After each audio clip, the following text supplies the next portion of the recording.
नमस्कार, लोकसभा टीवी की विशेष प्रस्तुति में आपका स्वागत है। मैं हूं पराक्रम सिंह शेखावत। विश्व हेपेटाइटिस दिवस के मौके पर संसद भवन परिसर में एम्पैथी कॉन्क्लेव 2020 वेबिनार आयोजित हुआ।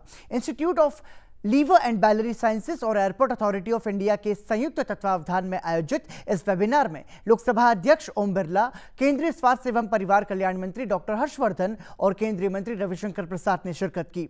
एम्पैथी कॉन्क्लेव की इस साल की theme keep your liver safe in times of कोविड-19 रखी गई, यानी कोरोना वैश्विक महामारी के दौर में अपने लीवर को स्वस्थ रखें। विश्व हेपेटाइटिस दिवस हर साल 28 जुलाई को मनाया जाता है। आइए आपको दिखाते हैं संसद भवन परिसर में आयोजित इस कार्यक्रम की, इस वेबिनार की कुछ खास झलकियां। लीवर शरीर का मास्टर रेगुलेटर है। आप जो खाते हैं उसको पचाता है, आपका सबसे बड़ा स्टोर हाउस है। और आप शायद जानते नहीं होंगे कि आपकी ब्लड शुगर, आप सोचते हैं पैंक्रियाज कंट्रोल करता है, ये लिवर कंट्रोल करता है। और ये रोज हिसाब रखता है कि आपकी क्या इनकम है और क्या एक्सपेंडिचर। एक चार्टर्ड अकाउंटेंट है बॉडी का, अगर ज्यादा इनकम होगी तो ये बिगड़ जाता है।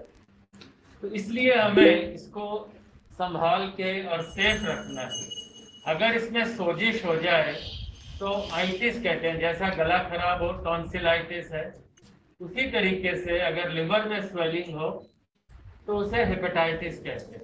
और ये वायरसेस से, फैट से और अल्कोहल से। अल्कोहल के बारे में आज नहीं बात कर सकते, पर हाँ थोड़ा सा वायरस और ये वायरसेस से, फैट से और अल्कोहल से। अल्कोहल के बारे में आज नहीं बात कर सकते, पर हाँ थोड़ा सा वायरस और फैट के लिए आपसे चर्चा करूँगा। नेक्स्ट, ये WHO का एक फिगर है जिसमें आप डी और फिर ई, ए जो है वो बच्चों में होता है और इसीलिए छोटी उंगलियों में याद रखें कि ये स्कूल जाने वाले घर में छोटे बच्चों में होता है। और ई जो है वो पानी या भोजन से आंख में आता है। दोनों अपने आप ठीक हो जाते हैं जनरली। पर हेपेटाइटिस बी और सी ये जो है दोनों खून से, और हेपेटाइटिस बी 90% माँ से बच्चे को आता है। मतलब अगर मदर में पॉजिटिव है तो ही बच्चा पॉजिटिव होगा। और भारत में करीब 4 करोड़ को, 40 मिलियन को हेपेटाइटिस बी है सर, और 12 मिलियन के करीब हेपेटाइटिस सी। ये सिंपल एक ही स्लाइड इस तरह की है। आप देखें कि HIV से करीब 2 मिलियन इन्फेक्टेड है, वो भी धीरे धीरे कम हो रहा है। और हेपेटाइटिस बी से करीब 40 मिलियन, हेपेटाइटिस सी से 10 से 12, और आप कोरोना जिसके बारे में रोज देख रहे हैं कि करीब 1.4 मिलियन भारत में है जिनको कि वायरस हुआ और ये रिकवर कर रहा है। अब आप देखेंगे कि डेथ जो है हेपेटाइटिस बी से ज़्यादा और सबसे, और हमारी इसकी दवाइयाँ लाइफ लॉन्ग चलेंगी। कोरोना आप 14 दिन के अंदर अगर आपकी अच्छी दवाई काम कर जाए, या हेपेटाइटिस सी 3 महीने में ठीक हो सकते हैं। तो ये सिर्फ ध्यान देने के लिए कि जो बीमारी इतनी मुश्किल है, नेक्स्ट, जिसमें करीब 1.5 मिलियन, 15 लाख लोगों की डेथ हो जाती है, और लास्ट 20 साल में ये करीब 22% डेथ बढ़ गई। और HIV, TB और मलेरिया सबको मिला ले उससे भी ज़्यादा डेथ, ऐसा WHO का एस्टीमेट है कि हेपेटाइटिस बी से है। और करीब 60,000 लोगों को लिवर ट्रांसप्लांट चाहिए होता है। 2 साल पहले भारत सरकार ने और ILBS के सहयोग से एक national viral hepatitis control programme चलाया। बहुत सक्सेसफुल प्रोग्राम है, पर कुछ बातें उसके बारे में भी मैं बताऊं। नेक्स्ट, हेपेटाइटिस बी मां से आता है, तो क्या आप अपनी मदर चूज कर सकते हैं? मैं सारे पार्लियामेंटेरियन से ये सवाल पूछूं कि वो अपने यहाँ पे सवाल पूछें कि किसी को अगर हेपेटाइटिस बी है, भाई वो तो पैदा हो गया। अगर किसी का ऐसे परिवार में जन्म है जहाँ डायबिटीज है तो आप मदर को चूज नहीं कर सकते। इसीलिए अगर किसी को हेपेटाइटिस बी है तो वो माँ के कारण उसके शरीर में आ गया पैदा होने के टाइम। नेक्स्ट, तो ऐसे आदमी को आप सोशल आउटकास्ट करते हैं, क्योंकि प्रोग्राम हेपेटाइटिस नेशनल प्रोग्राम चाहता है कि सबको हम टेस्ट कराएं, सबका इलाज करें, पर लोग आते नहीं है बाहर, डर के मारे। उनको ये लगता है कि किसी और को पता लग गया हेपेटाइटिस बी तो वो नहीं होगा, कोई उनसे बात नहीं करेगा, घर में घुसने नहीं देगा, शादी टूट जाएगी, नौकरी नहीं मिलेगी। तो इसलिए आप उन सब लोगों को जिनकी कोई गलती नहीं है, जो कि उस घर में पैदा हुए जहां पे माँ को ये था, उसके ऊपर आप एक सील ना लगाएं। नेक्स्ट।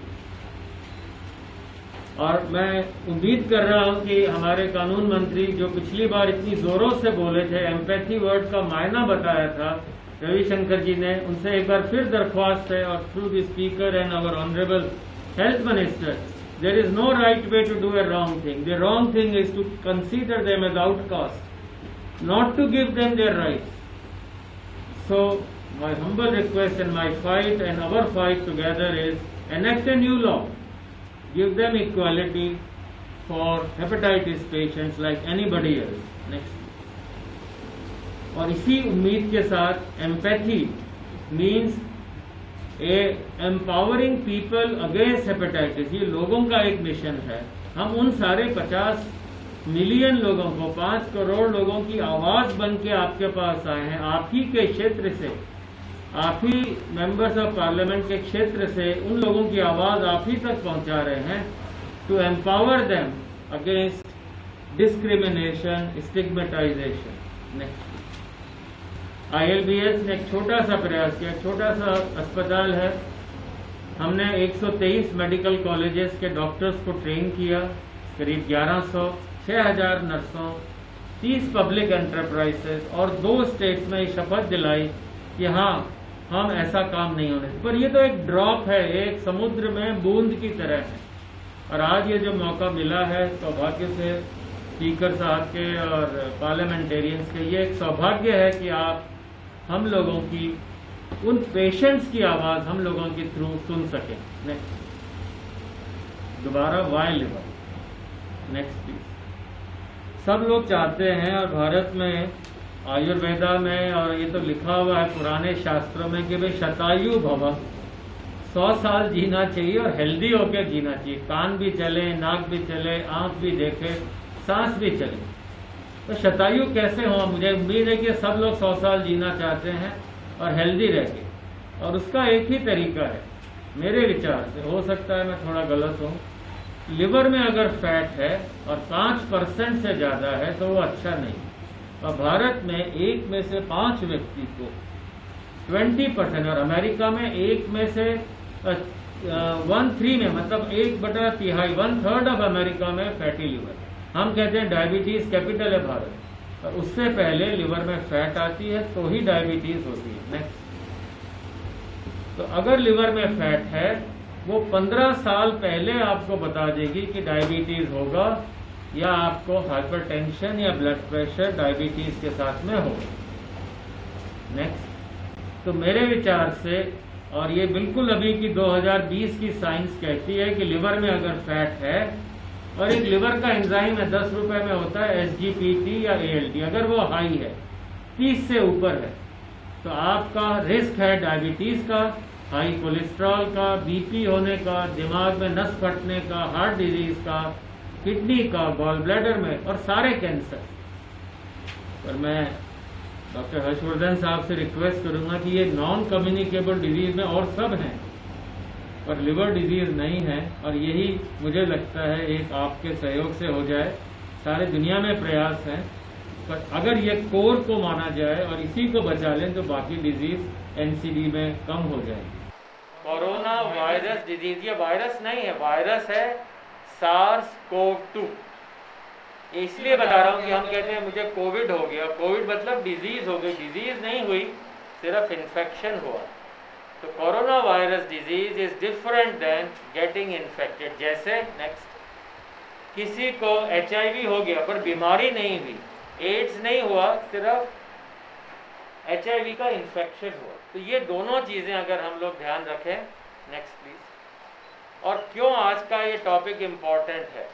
आप कहते हैं कोविड में कौन आदमी मरेगा, किसकी जान खतरे में है? जिसको डायबिटीज़ है, जिसको BP है, जो ओवरवेट है, और ये सब इसलिए है कि लिवर में फैट है। तो भारत में अगर आप कोविड से भी बचना चाहते हैं, और आज इसीलिए इन दोनों को जोड़ा कि आप अपना लिवर में से फैट निकालें, आपकी डायबिटीज़ बेटर होगी, बीपी बेटर होगा, और ऑफ कोर्स कोविड से भी बचेंगे। Next please. और ILBS ने इसमें थोड़ा प्रयास किया, इस बारे में नॉलेज दी, प्रिवेंशन के लिए कई तरीके निकाले, टेस्ट किए, और एक भारत का पहला प्लाज्मा बैंक भी बनाया। छोटा सा योगदान है, पर मैं चाहूँगा कि आपके थ्रू पहले 3 नॉलेज, प्रिवेंशन एंड टेस्ट और सब जगह हो सकें। Next please. लास्ट में 2 शब्द हैं, वाई लिवर अगेन, क्यों लिवर की गरिमा ज़्यादा है। नेक्स्ट। लिवर जो वर्ड है करीब क्राइस्ट से 2000 साल पहले इसका यूज़ लाइफ के लिए होता था। Liver means life. और इवन प्रॉफिट ने भी कहा था कि आपकी आत्मा जो है एक नरम लिवर है, दिल नहीं। आयुर्वेदा में इसे अग्नि कहा था। Next please. उस ज़माने में ये क्राइस्ट से 2000 साल पहले मंदिरों में लिवर की पूजा होती थी, और वहाँ पे उस पर जितनी आपका ज्योतिष है वो लिवर के ऊपर ही बनाया जाता था। ये सारा एक ये बताने के लिए कि इतना इम्पोर्टेंट ऑर्गन है, इसलिए इसको आप प्यार से रखें, संभाल के रखें। नेक्स्ट। तो मेरा अनुग्रह, मेरा नमन निवेदन, keep your liver healthy and India should have a शतायु इंडिया। Next please. और आप सब पार्लियामेंटेरियन से, जितने सांसद जहाँ दूर दूर से हैं, और जो आप सब लोगों की आवाज़ हैं, लोगों का दिल है, उनकी धड़कन है, आपके थ्रू ये छोटा सा मैसेज, और स्पीकर साहब और हेल्थ मिनिस्टर और लॉ मिनिस्टर साहब की तरह मैसेज को अगर आप शेयर करें, आपके इलाके के लोगों के जो भी हेपेटाइटिस बी, सी या फैटी लिवर है उनको दूर करें। Next please. तो ये बहुत अच्छा होगा। और मैं दोबारा हमारे चेयरमैन ILBS, हमारे पूरे दिल्ली के डॉक्टर्स, पूरे कंट्री के डॉक्टर्स, हेल्थ केयर वर्कर्स, सबकी तरफ से नमन, आपको प्रणाम, life long thanks to speaker साहब, all the ministers, parliamentarian. As has been very beautifully described, hepatitis has become one of the major healthcare burdens in India, and it is rubbing shoulders with the 3 top medical evils, that is HIV, AIDS, malaria and tuberculosis. And the most disturbing aspect about hepatitis is that it is a silent killer. Most of us do not even know that unknowingly we are affected by it. And hence, the constant theme in all our campaigns against hepatitis has to be for awareness generation in terms of hepatitis. And it is in this context that 2 years ago, this project Empathy, Empowering People Against Hepatitis, was jointly launched by ILBS and Airport Authority of India when the Government of India launched the National Viral Hepatitis Program. And the main objective of this project is to alleviate the suffering of millions of people who are without knowledge affected by hepatitis. Dr. Sareen has done outstanding work in hepatitis awareness generation, treatment and research. And as chairman of ILBS, it gives me immense pleasure to see that ILBS has blossomed into an institute of excellence, not only for treatment and community outreach for hepatitis, but also for medical academics and research. Today, we are extremely privileged and we are confident that with the support of the Honorable Speaker and all the Honorable Members of Parliament, we would be able to achieve this common objective of hepatitis-free India by 2030. And I am also sure that ILBS as an institute will be a torch bearer in this national campaign. Jai Hind. हमारे लोकसभा के speaker महोदय पिछले साल 28 जुलाई को भी हमारे साथ इसी प्रकार के एक कार्यक्रम में थे और उसके बाद उन्होंने इस विषय को आगे बढ़ाने के लिए लोकसभा सांसदों को भी अपील की और उस विषय को उस कार्यक्रम के बाद छोड़ा नहीं, उसकी कंटिन्यूटी मेंटेन करने के लिए आज भी हमारे साथ हैं। हम सब जानते हैं कि यूँ तो दुनिया के अंदर बहुत सारी बीमारियां हैं और हर एक बीमारी का अपना महत्व है। सारे दुनिया के स्वास्थ्य के विषय को अगर मार्गदर्शन करने का कोई काम करती है, जो सबसे बड़ी संस्था है उसका नाम है विश्व स्वास्थ्य संगठन।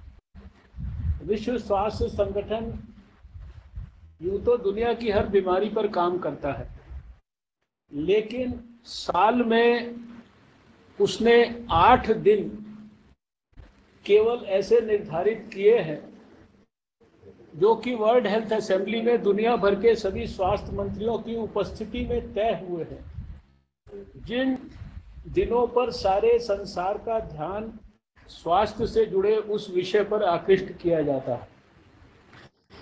इसमें सबसे महत्वपूर्ण तो है वर्ल्ड हेल्थ डे, जो कि 7 अप्रैल को होता है और उस दिन हर वर्ष विश्व स्वास्थ्य संगठन एक महत्वपूर्ण थीम नया लेकर सारे दुनिया के सामने आता है।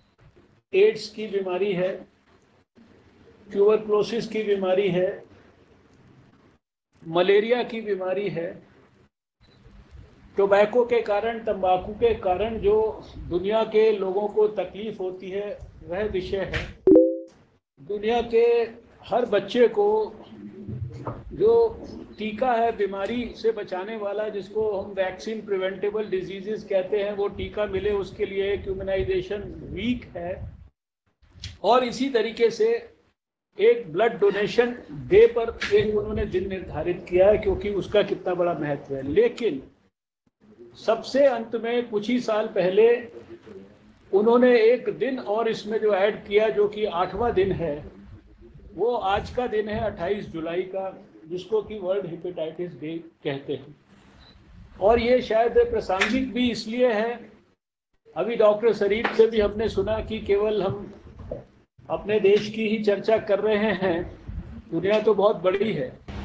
लिवर के बारे में उन्होंने जिस प्रकार से कहा कि ये एक प्रकार से शरीर की आत्मा है और शरीर के अंदर सारी जो महत्वपूर्ण गतिविधियां हैं वो लिवर के अंदर ही उनका संचालन होता है। और आज भी जब कोविड के युग में कोमॉर्बिडिटीज़ की बात हो रही है, तो डायबिटीज़ और ओबेसिटी की बात हो रही है, उसमें साथ में लिवर की भी बात हो रही है। और हमने ये भी देखा है कि अभी बहुत सारी जो दवाइयाँ कोविड के लिए इस्तेमाल में ली जा रही हैं, रेमडेसिविर और इस प्रकार की दवाइयाँ, ये भले ही अभी ट्रायल स्टेज में है, बहुत लोगों को उसका लाभ भी हो रहा है, लेकिन इनके बारे में साथ साथ ये भी बातें उभर कर आ रही हैं कि इनके इस्तेमाल से लिवर के अंदर डिस्टर्बेंसेस होते हैं।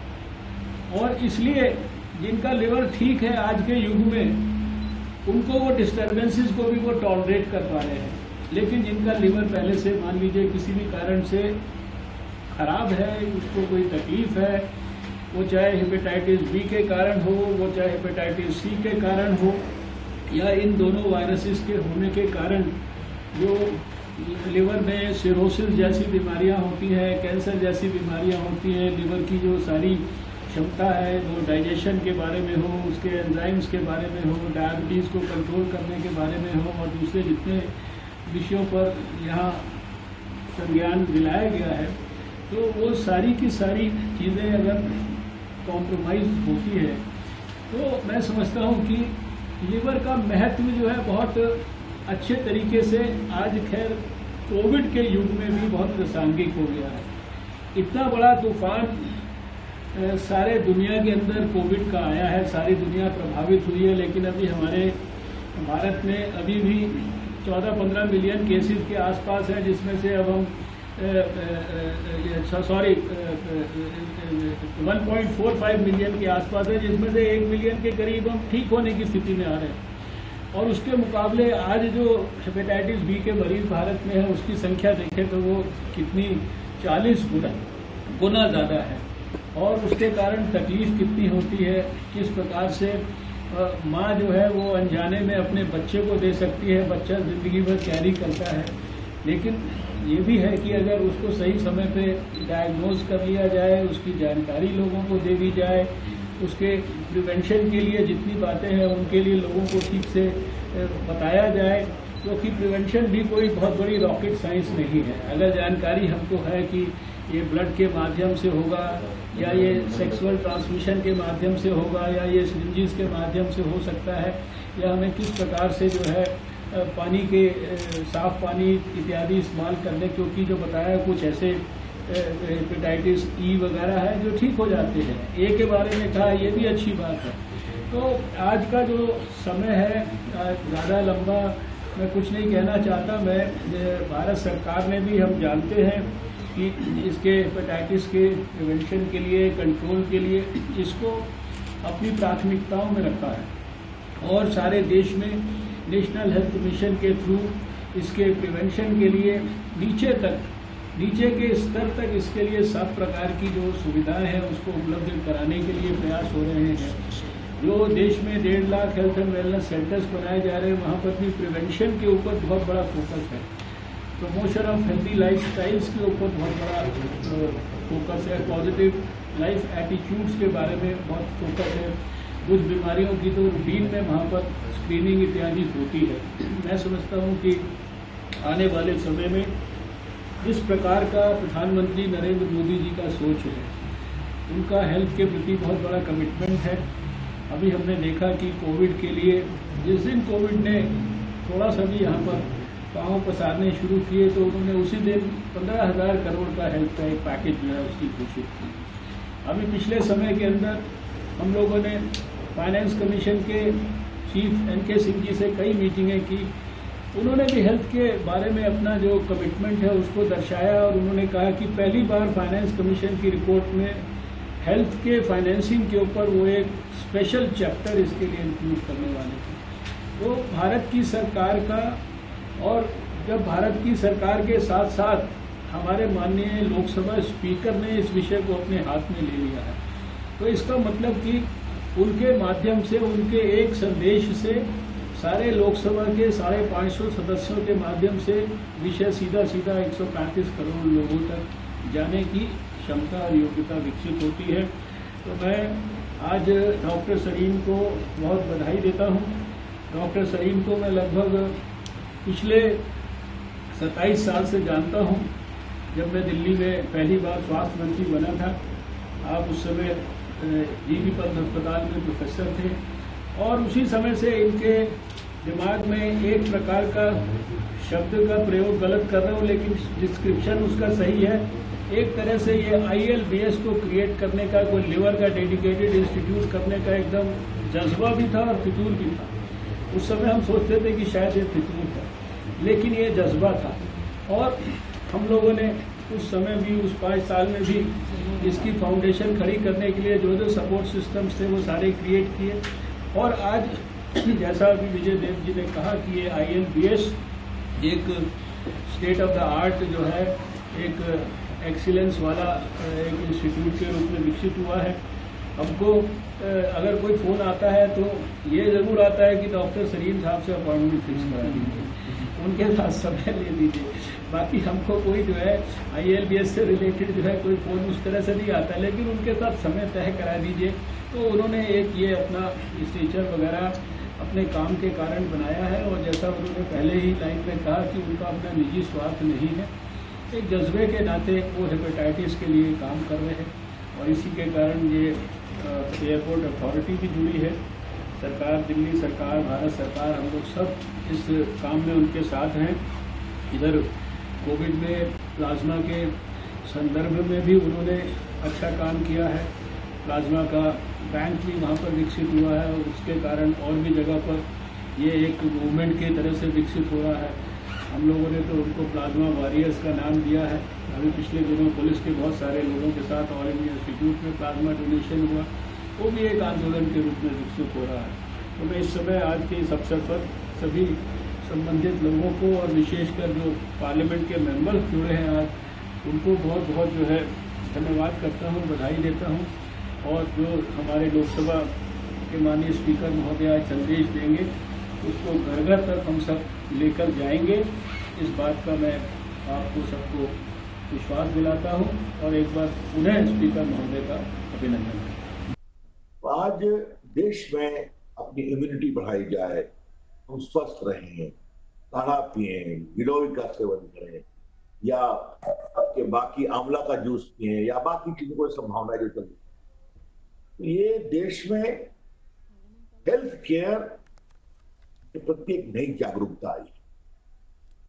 आज का दिन माननीय अध्यक्ष जी आपकी अगुवाई में और डॉक्टर सरीन के संकल्प के साथ इसलिए जरूरी है कि देश में जो स्वास्थ्य के प्रति एक नई जागरूकता आई है, क्या उसमें हम हेपेटाइटिस और लिवर के स्वास्थ्य जोड़ना। और मैं अपने सारे सम्मानीय सांसदों से विनम्रता से आग्रह करूं कि आप सभी क्षेत्र में जाते हैं, हम लोग भी जाते हैं, आपकी चर्चाओं में स्वास्थ्य की चर्चा बहुत गंभीरता से, क्योंकि आपका काम है कि आपके जो चुनने वाले हैं, आपके वोटर्स हैं, जनता है, वो स्वस्थ भी रहे। आज हमारे पार्लियामेंटेरियंस का एक काम ये भी है एजुकेटर बनना, उनको एजुकेट करना। स्वाभाविक है जब आप अपने गांव की कार्यक्रमों में बाकी में चर्चा करेंगे, लोग बहुत गंभीरता से सुनेंगे और डॉक्टर सरीन के संदेश को आप पहुंचाएंगे, कुछ करो, चिंता करो और अपने लिवर की भी चिंता। तो मेरे ख्याल में एक अच्छा जन आंदोलन बनेगा। तो एम्पैथी शब्द का प्रयोग किया गया, तो ये इसके लिए बहुत ही उचित होगा। डॉक्टर सरीन ने एक बात कही कि कानून के माध्यम से क्या हम कर सकते हैं, जरूर सोचना चाहिए। डॉक्टर हर्षवर्धन शासकीय स्वास्थ्य विभाग के इंचार्ज हैं, इस दिशा में कोई कार्रवाई वो सोचेंगे तो कानून मंत्री के रूप में हम पूरा सहयोग करेंगे। और आपको मैं बताना चाहूंगा, हमारे कई सांसद के मित्र बैठे हुए हैं कि हमने कई इस तरह के रोगों के संबंध में कानून में बदलाव, जैसे एक समय आपको लेप्रोसी अगर है तो लेप्रोसी बहुत बड़ा कारण था डाइवोर्स लेने का, अलग रहने का। और पिछले सत्र में हम लोगों ने कोशिश किया कि यह खत्म होना चाहिए। आज लेप्रोसी क्योरेबल है और अध्यक्ष जी आपको बताते हुए मुझे बहुत हर्ष हो रहा है, उन्होंने मिलकर सदन से ये बिल पारित किया और आज leprosy as a ground of divorce समाप्त। तो जो बता रहे थे कि इसके कारण लोगों में जो एक पीड़ा होती है, हमारे साथ भेदभाव किया जा रहा है, तो उस भेदभाव का निराकरण भी कानून से संसद आपकी अगुवाई में करती है सरकार। तो मैं यही आग्रह करूंगा कि doctor Sarin, if you want any particular law, kindly think about it. Dr. Harshvardhan is sitting here, a very eminent doctor who is a fine blend of public affairs and medical accomplishments. तो उस पर हम काम करेंगे, लेकिन मुझे लगता है कि कानून तो अपनी जगह होना चाहिए, जागरूकता सबसे जरूरी और जागरूकता करने की आवश्यकता। अब आज का समय चुनौतियों का है, तो हम फिजिकल भी मिलते हैं और वर्चुअल भी मिलते हैं, डिजिटल भी मिलते हैं। आपको मैं एक बार बताऊं माननीय अध्यक्ष जी, हमारे आईटी विभाग में हमारा कॉमन सर्विस सेंटर चलता है, जो अपनी सरकार जब आई तो 70,000 था, उसको मैं ले गया हूं लगभग 4.25 लाख। देश के कोने कोने में डिजिटल खिड़की है, तो डिजिटल सेवाएं देती, पासपोर्ट बनाती है, लैंड रिकॉर्ड देती है, बाकी आयुष्मान भारत के उम्मीदवारों को आज रजिस्ट्रेशन करती है, किसान मानधन में काम करती है। तो मैंने उनको टेलीमेडिसिन में पुश किया है। और इस बार के कोविड की चुनौती में मेरे लिए बहुत आश्चर्य हुआ, लाखों की संख्या में गांव के लोग आए कि हमें डॉक्टर से कंसल्ट करा। काफी लाखों के अनुसार उनको टेलीमेडिसिन के माध्यम से हम सहयोग दे भी पाए। तो देश में स्वास्थ्य के प्रति एक नया उत्साह बढ़ा, एक नई जागृति आई है और एक नई चिंता भी आई है कि हमें स्वस्थ रहना। इस जागरूकता का रचनात्मक प्रयोग हम लिवर के स्वास्थ्य के लिए भी करें। और आज का दिन बहुत ही सदुपयोगी दिन है इस मामले में, और विशेष रूप से माननीय अध्यक्ष जी, मैं आपका हृदय से अभिनंदन करना चाहूंगा। इस चुनौती भरे समय में भी आपको लगा और सही लगा कि इस स्वास्थ्य की चिंता को हमें एक सद्भाव और जागरूकता से निराकरण, यही आज के दिन की सबसे बड़ी उपलब्धि है। तो आपका बहुत ही अभिनंदन। डॉक्टर, क्या कहूं सरीन आपके बारे में।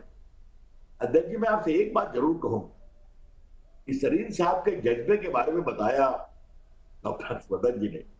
इनके अंदर जज्बा भी है। मेरी थोड़ी व्यस्तता चल रही थी, इन्होंने मुझे 4 बार फोन किया कि आपको इस कार्यक्रम में आना। मैंने कहा मैं आऊंगा, मैं डिजिटली जुड़ूंगा, लेकिन जुड़ूंगा जरूर। तो जब इतना बिजी डॉक्टर, जिनके अपॉइंटमेंट के लिए केंद्रीय स्वास्थ्य मंत्री से आग्रह करना पड़े, अगर वो इस कॉज के लिए इतना जज्बा रखता है, मुझे पूरा विश्वास है कि देश में हेपेटाइटिस और लिवर के लिए हम एक नया आंदोलन खड़ा कर पाएंगे। बहुत बहुत धन्यवाद, अभिनंदन माननीय अध्यक्ष जी और सबों। भारत सरकार के यशस्वी चिकित्सा मंत्री डॉक्टर हर्षवर्धन जी, केंद्रीय कानून, विधि, सूचना प्रौद्योगिकी के मंत्री माननीय रविशंकर प्रसाद जी, दिल्ली सरकार के मुख्य सचिव श्री विजय देव जी, डॉक्टर पूनम जी, एयरपोर्ट अथॉरिटी के चेयरमैन, और जो लगातार इस हेपेटाइटिस जन जागरण अभियान से सहयोग करते हैं, अरविंद सिंह जी, सभी विशिष्ट अतिथिगण, देश भर से सभी मेरे सांसदगण। आज मैं विशेष रूप से ILBS के निदेशक डॉक्टर SK सरीन जी को धन्यवाद देना चाहता हूं, जो लगातार एक प्रयास कर रहे हैं कि किस तरीके से इस देश से हम जन जागृत अभियान से जनता को साथ लेकर किस तरीके से हेपेटाइटिस B और C को रोक सकते हैं, उसके लिए एक लंबे समय से वो प्रयास कर रहे हैं। मुझे भी आज प्रसन्नता है कि इस विषय पर मुझे आपसे जुड़ने का मौका मिला, और आज हम कोविड के कारण ई-कॉन्क्लेव के माध्यम से आज विचार विमर्श कर रहे हैं। और मैं कह सकता हूं कि ILBS संस्था जो यकृत और विज्ञान के क्षेत्र में लगातार विशिष्ट काम कर रही है, उसके लिए मैं संस्था को भी बहुत बहुत धन्यवाद देता हूं। आज हम सब जानते हैं कि दुनिया और देश कोविड-19 से संघर्ष कर रहा है, और सरकार ने, राज्य सरकारों ने भी इसके लिए व्यापक प्रयास किए हैं, जिसका परिणाम हमने काफ़ी हद तक रोकने का काम भी किया है, और कैसे इसके प्रभाव को कम किया जा सकता है, इसके लिए भी हमारा प्रयास लगातार चल रहा है। मुझे आशा है कि भारत सहित विश्व भर के वैज्ञानिक इस पर शोध कर रहे हैं, और बहुत जल्दी इसकी वैक्सीन भी विकसित हो जाएगी, ऐसे संकेत हमें मिल रहे हैं। और इस बीमारी ने का प्रभाव एक लंबे समय तक रहेगा, हमारे सामाजिक जीवन पर भी, आर्थिक क्षेत्र में भी लंबे समय तक इसका प्रभाव रहना है। लेकिन इस सब के बाद भी मेरा दृढ़ विश्वास है कि मानव जाति में आपदा और समस्याओं से लड़ने की असीमित शक्ति है, ऊर्जा है और संकल्प है। विजय का मार्ग कठिन हो सकता है लेकिन असंभव नहीं है। मैं इस कॉन्क्लेव के माध्यम से विशेष रूप से डॉक्टर सरीन जी को बधाई देता हूं, जिन्होंने इस समय कोविड के समय हम कैसे लीवर को सुरक्षित रखें इसके लिए एक अभियान चलाया है। मुझे याद है कि पिछले वर्ष भी मैं इसी कार्यक्रम में सम्मिलित हुआ था। डॉक्टर हर्षवर्धन जी और डॉक्टर शहीद रविशंकर जी और कई वरिष्ठ लोग, देश भर के लोग उसमें शामिल हुए थे और सबका संकल्प एक ही विचार था कि हम किस तरीके से देश के अंदर हेपेटाइटिस बी और सी को रोक पाएँ, और इसके लिए व्यापक प्रयास भी किए गए थे। क्योंकि पिछली बार एक अनुभव किया गया था कि पहले इसकी पहचान की जाए और पहचान करने के बाद इसके रोकथाम के इंतजाम किया जाए, क्योंकि ये बीमारी ऐसी है कि सामान्य व्यक्ति को इसके लक्षण पता नहीं चलते, और जब तक लक्षण पता चलते हैं, जब तक ये वायरस काफ़ी हद तक अंगों को संक्रमित कर लेता है।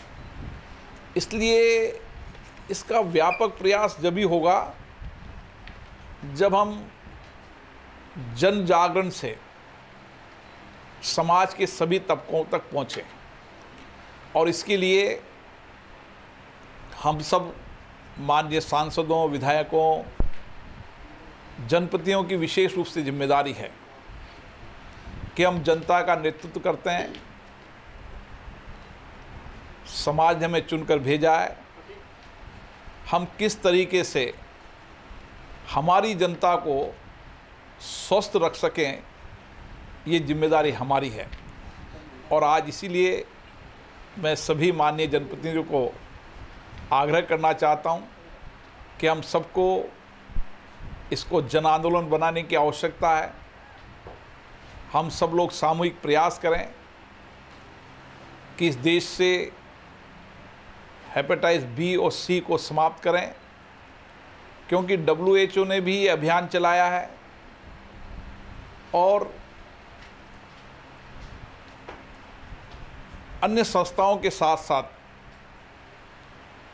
UN ने भी कहा है कि 2030 तक हम इस बीमारी को समाप्त करने के लक्ष्य को पूरा करें। और इसलिए SDG के लक्ष्यों में भी 2030 तक इस बीमारी को समाप्त करने का संकल्प लिया है। मुझे आशा है कि हम सब मिलकर, हमारी चिकित्सा की संस्थाएं, शोध संस्थाएं, चिकित्सकगण इसके लिए विशेष प्रयास कर ही रहे हैं। लेकिन जनप्रतिनिधि होने के नाते हमारी और जिम्मेदारी बन जाती है कि हम आम जन तक इस संकल्प को लेकर जाएं और अपने अपने क्षेत्रों के अंदर इस हेपेटाइटिस बीमारी को, वायरस को रोकने में कामयाब हों। मुझे आशा है कि सामूहिक प्रयासों से, सामूहिक संकल्पों से हम इस वायरस को समाप्त कर सकते हैं। हमने कोविड में देखा है कि किस तरीके से सामूहिक प्रयासों से, सामूहिक संकल्प से हमारे प्रधानमंत्री माननीय नरेंद्र मोदी जी ने देश को आह्वान किया और आज काफ़ी हद तक हम इसके रोकने में कामयाब हुए हैं। लेकिन अभी और प्रयास करने की आवश्यकता है। हम भी सुरक्षित रहें और लोगों को सुरक्षित रखें। इस अभियान को जब तक चलाना है जब तक कोविड-19 समाप्त नहीं हो जाता। मैं पुनः आप सबको बहुत बहुत साधुवाद देता हूं, बधाई देता हूं।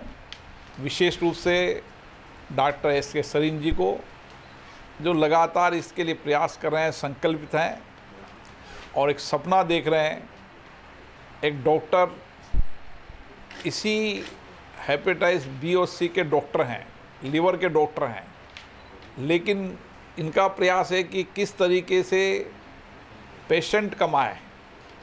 वकील चाहता है कि ज़्यादा मुकदमा हो, डॉक्टर भी चाहते हैं कि ज़्यादा बीमार हो तो ज़्यादा लोग आएंगे, लेकिन इनका प्रयास तो ये है कि किस तरीके से इस हेपेटाइटिस वायरस को रोका जाए। इसके लिए मैं उनको धन्यवाद देता हूँ, कि संस्था को धन्यवाद देता हूँ, और उनका संकल्प पूरा होगा। हम सब सामूहिक रूप से प्रयास करेंगे और इस हेपेटाइटिस बी और सी के वायरस को रोकने में कामयाब होंगे। बहुत बहुत धन्यवाद। मैं शपथ लेता हूँ कि मैं इस कोविड-19 महामारी के संकट काल में भी अपना लीवर स्वस्थ रखने का प्रयास करूँगा। अपना और अपने परिवार का टेस्ट कराऊंगा और टीका लगवाऊंगा। अपने सहकर्मियों से हेपेटाइटिस के बारे में वार्ता करूंगा। कम से कम 10 व्यक्तियों को हेपेटाइटिस के बारे में शिक्षित करूंगा। हेपेटाइटिस से ग्रस्त व्यक्तियों की मदद करूंगा। लोगों को हेपेटाइटिस से लड़ने के लिए सशक्त बनाने में सहयोग करूंगा। जुलाई 2018 से एयरपोर्ट्स अथॉरिटी ऑफ इंडिया और institute of liver and biliary sciences हम एकत्र रूप से समाज में जागरूकता तैयार करने के लिए और इस रोग के बारे में अधिक जानकारी समाज के हर वर्ग को पहुंचे, इसका प्रयास कर रहे हैं और ये प्रयास आगे भी जारी होगा। अभी के आप वीडियो में आपने देखा कि सोशल मीडिया के माध्यम से हम करीब 15 लाख लोगों तक पहुंचे हैं, रेडियो के माध्यम से, स्कूलों में प्रतियोगिता करके, कार्टून और पेंटिंग एग्जीबिशंस करके, राज्य सरकारों से जुड़ के और इन सब विभिन्न संस्थाओं से जिनके द्वारा इस गंभीर रोग के बारे में प्रचार हो सके, हम जुड़ के ये संदेश लोगों तक पहुंचाने की कोशिश कर रहे हैं। आज के कार्यक्रम का एक वैशिष्ट्य है कि बहुत से ज़्यादा संख्या में सांसद इस कार्यक्रम से जुड़े हैं और इसलिए एयरपोर्ट अथॉरिटी को इस बात का गर्व है कि एक अच्छे कार्यक्रम के लिए हम जुलाई 2018 से ILBS के साथ ये काम कर रहे हैं। आगे भी हम ये काम करेंगे। हमारे एयरपोर्ट अथॉरिटी के सब regional executive directors, airport directors इस कार्यक्रम में सहकार्य दे रहे हैं और आगे भी हम देंगे। इन शब्दों के साथ आज के इस कार्यक्रम में सहभागी होने के लिए सबका मैं फिर से हार्दिक धन्यवाद देता हूँ। हेपेटाइटिस एक गंभीर बीमारी है जो कि दूषित जल और साफ सफाई न रखने की वजह से फैलता है।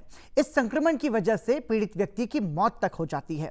हेपेटाइटिस के प्रति लोगों को जागरूक करने के मकसद से हर साल 28 जुलाई को विश्व हेपेटाइटिस दिवस मनाया जाता है और इसी जागरूकता का संदेश संसद भवन परिसर से भी आज दिया गया। लोकसभा टीवी की इस विशेष प्रस्तुति में इतना ही। मुझे दीजिए इजाजत। नमस्कार।